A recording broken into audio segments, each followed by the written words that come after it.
Good morning children. Welcome back to the class. Now in the previous class we were discussing about the proving of irrationality by the contradiction method. Today we'll do a few more questions. Prove that 5 minus root 3 is irrational. Let us assume that 5 minus root 3 is a rational number. If so, 5 minus root 3 can be 5 minus root 3 equal to p by q, where 5 minus root 3 equal to p by q, where p and q are integers and q not equal to 0, and HCF of p and q equal to 1, or p and q are co-primes. Now let us take this minus root 3 to the other side, right side. So it becomes, when we rearrange it, we get 5 minus p by q equal to root 3. That is, root 3 equal to, cross multiply here, 5q minus p divided by q. So what do you conclude here? As p and q are integers, we can say that 5q minus p by q is a rational number. So here we see the right hand side is a rational number. As the right hand side is a rational number, left hand side also is a rational. So here this is, but we proved already that root 3 is irrational. So here is a contradiction. Here irrational number, this is a rational number. Irrational is equal to rational number. It is a contradiction. This is not true. Okay, so we say that this is a contradiction to our assumption. Why this contradiction has come? Yes, because we have taken a wrong assumption. That is 5 minus root 3 is not rational. It is an irrational number.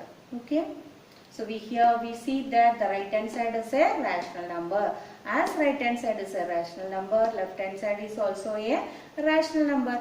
But we already proved that root 3 is irrational. So this is a contradiction. Now we conclude like this. As right hand side is a rational, LHS is also a rational. But this contradicts the fact that root 3 is irrational. So irrational is equal to a rational. This is not true. This contradiction has arisen because of our wrong assumption that root 5 minus root 3 is rational. What is our assumption? As we assumed that 5 minus root 3 is rational. That is a wrong assumption. So we conclude that 5 minus root 3 is irrational. Okay, is the way we conclude. Now the next question is, prove that 3 root 2 is irrational. So here also we go with the contradiction. That is,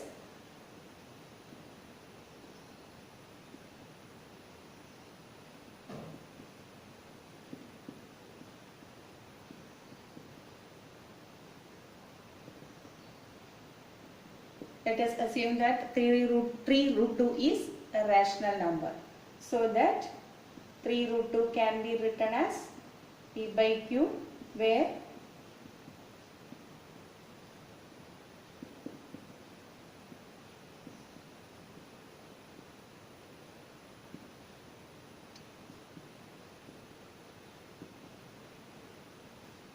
p and q are integers, q not equal to 0, HCF of p and q equal to 1. Again, let us write that root 2 equal to p by q divided by 3. That means it is p by q into 1 by 3. p by q into 1 by 3, that is p by 3q. So we get here root 2 equal to p by 3q. Now what we conclude? Yes, p and q are integers, therefore p by 3q is a rational number. So here also we see that right hand side is a rational number.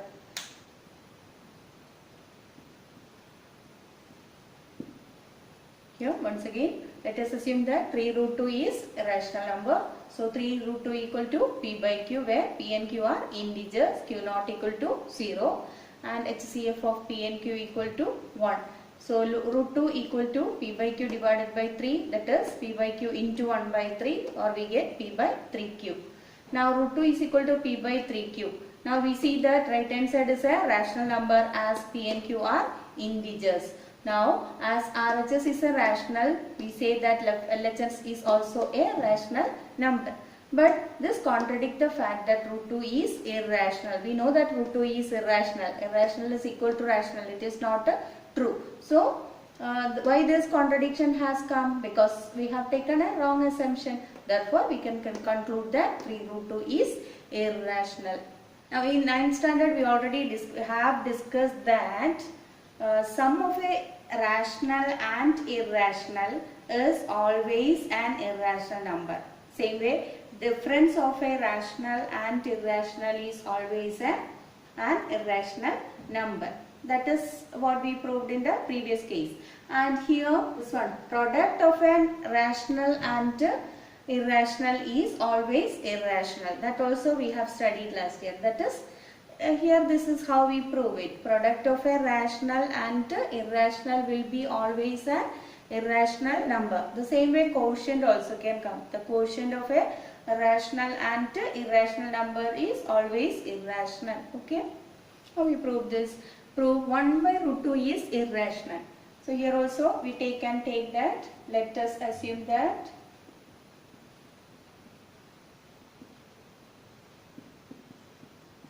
(1 by root 2) equal to P by Q. Instead of P by Q, we can use, if you use A by B, you can see that it is, instead of this, if you use, instead of P by Q, if you use A by B, we can write like this. A and B are integers, B not equal to 0, and its CF of A and B equal to 1. Again, if you take root 2 by 1, that is root 2, if you take the reciprocal on both sides, we get root 2 equal to B by A. So, as A and B are integers, we say that B by A is a rational number.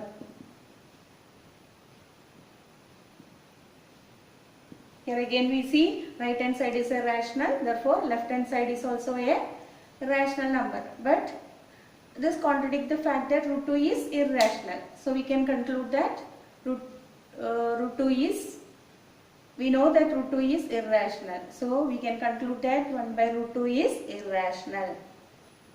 So 1 by root 2 is irrational. Now you can take like this. Let us assume that 3 plus 2 root 5 is a rational number. So 3 plus 2 root 5 is equal to R, where R is a rational number, that is P by Q. R equal to P by Q, where P and Q are integers and Q not equal to 0, HCF of P and Q equal to 1. This is what we were writing in the previous cases. So here you can replace that P by Q by R also, doesn't matter, you will be given marks also. So you can use R instead of P by Q, but this explanation is a must. Okay, so that will be easy to write. You can write here 2 root 5 is equal to R minus 3. Now root 5 equal to R minus 3 divided by 2. Now what do you conclude? Yes, you can conclude that right hand side is a rational number because R is a rational number. As R is a rational number, right hand side is a rational number. As right hand side is a rational number, left hand side is also a rational number. But that is a contradiction. This contradicts the fact that root 5 was irrational. So we can conclude that this is not true now. Irrational cannot be equal to rational number. This is not true. So this contradiction has come because of our wrong assumption. What was our assumption? Yes, it is rational. It is wrong. Therefore, we can conclude that 3 plus 2 root 5 is an irrational number. So this contradicts the fact that root 5 is irrational. This contradiction has come because of our wrong assumption. So we can conclude that 3 plus 2 root 5 is irrational. Okay. Now we'll discuss the rational numbers and their decimal expansions. Now the rational, we know last year we studied that rational numbers have either a terminating decimal expansion or a non-terminating repeating decimal expansion, isn't it? The rational numbers have either a terminating decimal expansion or non-terminating repeating decimal expansion. So what was it here? See the examples. 2 by 5. 2 by 5 equal to 0.4. That is, on dividing 2 by 5 we get 0.4. Again 6 by 100. It's equal to 0.06. So in this two cases we can see that both of these numbers are P by Q form. So it is a rational number, and see the decimal it terminates. So it stops here 0.4. That's only one place. This number is having two decimal place. So this is a terminating decimal. And whereas 10 by 3, on dividing 10 by 3 we can see that it is 3.3333 etc. That is, you can see that 3 is getting repeated. So the decimal expansion is 3.3 bar we see. 3 is getting repeated. So 3.3 bar. So here it is a rational number. Now the decimal expansion is non-terminating and repeating, or non-terminating recurring also we can say. Non-terminating recurring decimal. And see 22 by 7. 22 by 7 is a rational number. On dividing 22 by 7, you can see that the number is 3.142857. Again, the same digits are getting repeated. 142857. That is 3.142857 bar. But usually for calculation, we use instead of 3.14, we use this rational number for simplification, isn't it? But this is a rational number, and the decimal expansion is non-terminating repeating decimal. So these are the two type of expansions. Now in this section we will discuss when a rational number terminates or when it is non-terminating and repeating. Let us see some examples. Now we can explain with this examples. Now here we see the decimal 0.375. This is a terminating decimal. And see if it is written in the form of P by Q, it is 375 by 1000. That you all know. Since there are 3 decimal places, we place a number that is one followed 3 zeros. Okay, 375 by 1000. Now this is equal to 375 by 10 cube. Now if you factorize 375, you can see that it is 3 into 5 cube divided by 10 can be written as 2 into 5 whole cube. Now if you are cancelling 5 cube from the numerator and denominator, the remaining is 3 by 2 cube. Now it is in the simplest form we have written in the form of P by Q, where P and Q are co-primes. That is the simplest form. Now 3 by 2 cube. Now in this example you see 0.104. This is also a terminating decimal. If you write in the form of P by Q, this is the way you write 104 divided by 10 cube. Again, if you factorize 104, you will get like this 13 into 2 cube divided by 2 into 5 whole cube. Again, if you cancel 2 cube from both sides, numerator and denominator, we can write it as 13 by 5 cube. Now it is also in the simplest form, that is P and Q are co-primes. It is in the form P by Q. So what do you conclude here? If it has a terminating decimal expansion, see the denominator. What is the denominator? When you write in the standard form or in the simplest form, the denominator is having 2 as the factor. Okay. Now here you see, if it is terminating and if you write in the form of P by Q, here we see that denominator is of the form 5 raised to some power, isn't it? So it is only denominator is having 5 as the factor.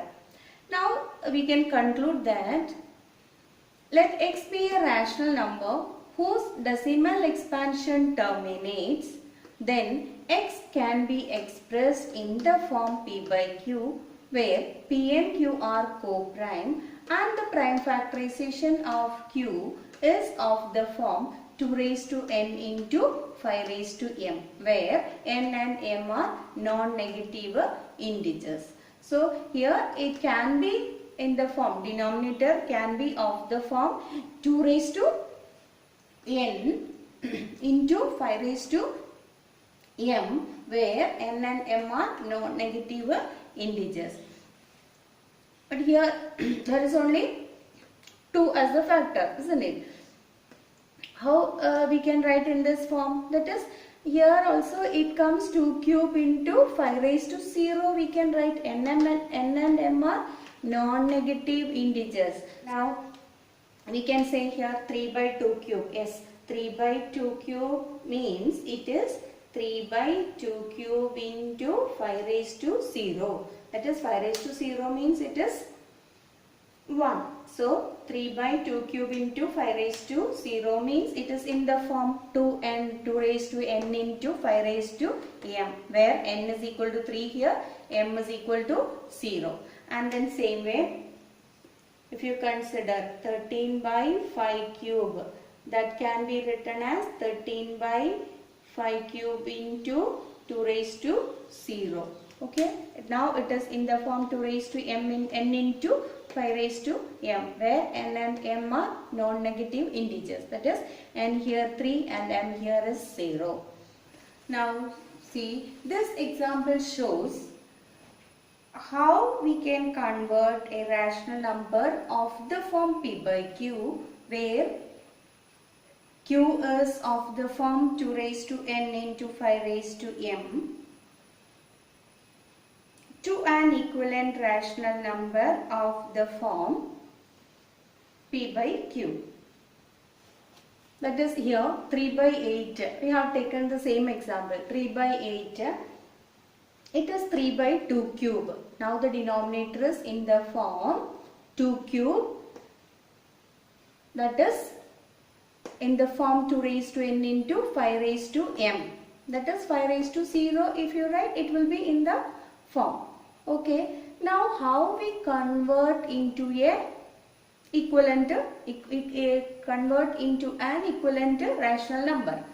That is, here we can multiply the numerator and denominator with the 5 cube, so that if you multiply numerator and denominator with the 5 cube, you can see that denominator becomes a power of 10. So it is 2 into 5 whole cube, it becomes 10 cube. So now it becomes 375 by 10 cube, so that it can be written as 0.375. That is a rational number in the form p by q, where q is of the form 2 raised to n into 5 raised to m, or it becomes a terminating decimal. In this example, 13 by 125, 13 by 5 cube it is. So 13 by 5 cube, we can multiply numerator and denominator with the 2 cube to get the denominator as a power of 10. So that it becomes 5 into 2, 10 cube. Okay, now it is written in the form 0.104. Now it is a terminating decimal. So we can restate the theorem like this. That is, the theorem can be written like this. That is, x equal to p by q be a rational number such that the prime factorization of q is of the form 2 raised to n into 5 raised to m, where n and m are non-negative integers. Then x has a decimal expansion which terminates. That is, if you are given a rational number in the form p by q, we see that whether the denominator is in the form 2 raised to n into 5 raised to m. And if you are able to write it as a power of 10, it will be easy to write or convert as a decimal expansion which terminates. And we'll see what happens if the denominator is not of this form. Okay, let us consider some other examples. where the denominator is not of this form.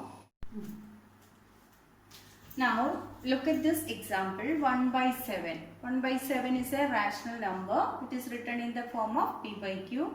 On dividing 1 by 7, you can see that we'll get 1, 4, 2, 8, 5, 7. You can see that after 7, see here the remainder is 3. So again the same repetition will come here. So 3, same step. That means the quotient also will be, the digits in the quotient will be repeated. 1, 4, 2, 8, 5, 7, again it will come.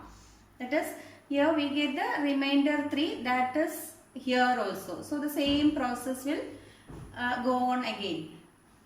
That is, the decimal expansion can be written as 0.142857 bar. So it is a non-terminating repeating decimal. Now come to this, 77 divided by 210. 77 can be written as 7 into 11. That is, if you cancel 7, you can write like this in the simplest form, 11 by 3 into 2 into 5. So here also 11 divided by 30. On dividing 11 by 30, you can see that it is 0.36 bar. Now we can conclude here that x is equal to p by q, be a rational number such that prime factorization of q is not of the form 2 raised to n into 5 raised to m. You can see the denominator, prime factorization is not of the form 2 raised to n into 5 raised to m. That is, other than 2 and 5, here comes another factor. So in the simplest form of the rational number, when it is written in the form, if you factorize the denominator, that is, after writing the simplest form of p by q, if you see the factors of the denominator is any other number other than 2 or 5, we can say that it will have a non-terminating repeating decimal expansion. It will be a non-terminating repeating decimal expansion. That is what it is written. The denominator is not of the form 2 raised to n into 5 raised to m, where n and m are non-negative integers. Then x has a non-terminating repeating decimal expansion. Hope you have followed this. So if you are given a rational number and if it is asked whether it is a whether it has a terminating or non-terminating decimal expansion, how will you check that? First we have to simplify, factorize both numerator and denominator and write in the simplest form. After cancelling the common factor, if there is, we write in the form of this. Then you see what is the denominator, how is the factorization of the denominator is. If there is any other number other than 2 and 5, we conclude that it has a non-terminating repeating decimal expansion. Okay. This is how the question, without performing long division, state whether the following rational numbers will have terminating decimal expansion or a non-terminating repeating decimal expansion. So without doing the division, you have to say, that is by looking into the prime factorization. Now let us see the numbers. First number, 13 by 3125. So let us factorize the denominator and see what is the factorization of 3125. Now here we see 13 by 3125 is 13 by 5 raised to 5. So here what we conclude is it has a terminating decimal expansion as the denominator is of the form 2 raised to n into 5 raised to m. You can say the denominator is only 5, still then you can write it as, you can write like this also. Now it is denominator is in the form 2 raised to m into 5 raised to n. So we conclude here. Now we can go through the next question, that is 17 by 8. you can see that it is 17 divided by 8. If you factorize, you will get 2 raised to 3. Again, see the denominator, you can write it as, okay. Now, we can say that it is only 2 as the factor. That means it is of the form 2 raised to n into 5 raised to m. So, we say that it has a terminating decimal expansion. Now, see this 6 divided by 50. Now, let us see the factors of 6. 2 into 3. Now, 15 is 3 into 5. Now, after cancelling the common factor, this can be written as 2 by 5. Now, here also denominator is of the form 5 raised to n, or we can say that it has a terminating decimal expansion as the denominator is of the form 2 raised to n into 5 raised to m.